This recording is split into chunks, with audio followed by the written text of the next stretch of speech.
In a world of would you rathers and truth or dares, someone dared ask the question, what if Hollow Knight and Grime had a baby? The answer is the weird dream.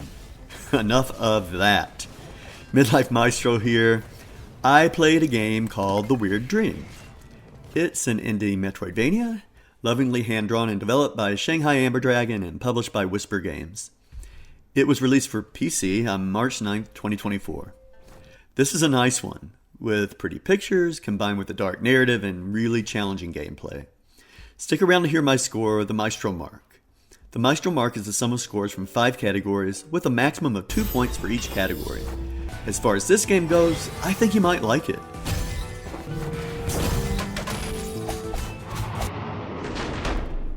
We'll begin by talking about the narrative. I gave 2 points here. You play as Cosette, an incompetent but well-meaning teenager who defies expectations by surviving an attack on her home of Alpha City, where a disaster turns most of the inhabitants into monsters called the Anomalies. Cosette, taken on the form of a chainsaw-wielding bunny, fights these anomalies throughout the different biomes of Alpha City in order to save herself and the other few remaining survivors. During the game, Cosette recovers memories of her childhood, most of which are very painful, reminding us all of our awkward youths. She doesn't get her hand held, and neither will you when you make your way through Alpha City on your way to meet your destiny. The story is a bit inscrutable, but lore enthusiasts will enjoy the fragments of information they get during in-game discoveries and cutscenes. The game does a great job organizing goals of the main quests and helping you keep track of side quests. There are a bunch of them, so they'll keep you busy as you make your way through Alpha City. Now we're going to move to the heart of the review, which is about gameplay.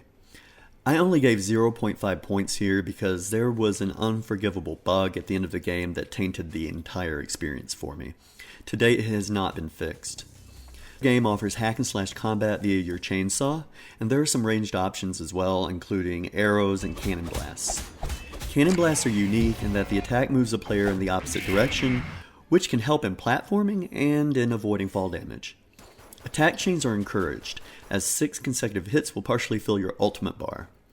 Once unleashed, the ultimate attack deals devastating damage to all enemies within reach of it, and it is really helpful in boss fights as well.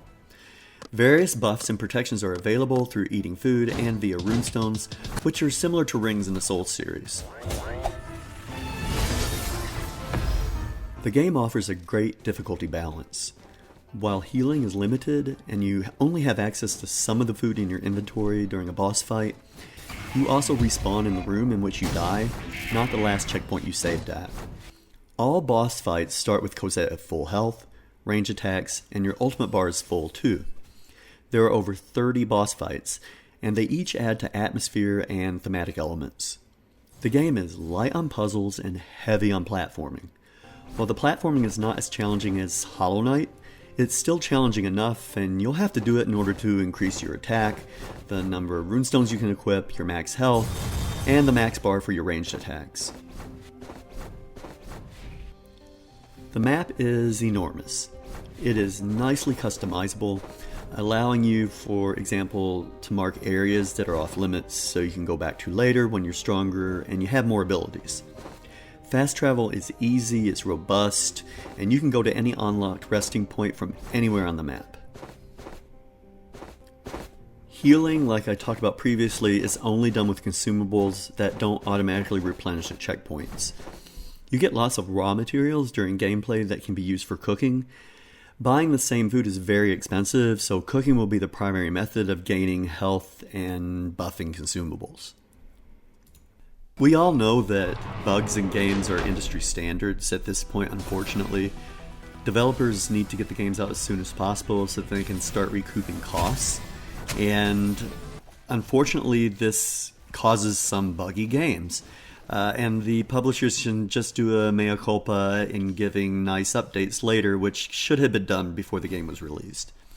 But for this game, it was a little more egregious because there was a tiny sliver of the true ending that I missed out on. And it wasn't because I did anything wrong, but due to the bug. I reached out to the publisher on Twitter, on Steam, and via email, and today I haven't heard back from them at all.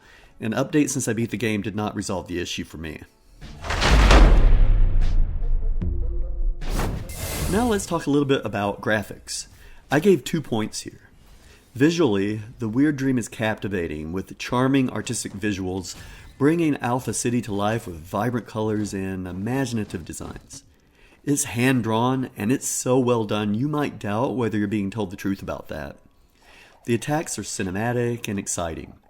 I'm pretty easy to please when it comes to graphics, but I think The Weird Dream will please even the most discerning player. Music and sound, 1 point. The sound effects were competent. The soundtrack features haunting melodies and atmospheric tunes that complement the game's ambiance, immersing players further into the surreal landscape and intense battles. It's hard to research about this game, so I don't know who the composer is. I could pick up on some cultural identity in the score, but the music itself wasn't particularly creative. Value and replayability, 2 points. With its focus on exploration, character progression, and challenging boss fights, The Weird Dream offers substantial replay value for players seeking a deep and engaging experience. Multiple endings and hidden secrets encourage players to revisit the game and uncover its full potential, despite the glitches encountered in gameplay. You can, for example, fight any boss you've defeated at any time you want. At $14 on Steam at the time of this review, this easily satisfied my guideline of $1 per hour of gameplay to 100% the game. The Weird Dream delivers an adrenaline-fueled adventure through the deranged world of Alpha City. Despite some glitches impacting gameplay, the game offers a rewarding experience for those willing to embrace its surreal landscapes and challenging combat. For players intrigued by enigmatic narratives and platforming challenges, The Weird Dream is definitely worth considering. And if you've been keeping track and if my math is right, this game has a Maestro mark of 7.5, which means I think you might like it. So what do you think? Have you played the game? What did I get right and what did I get wrong? Let me know in the comments, and if you think I earned it, please subscribe. See you around.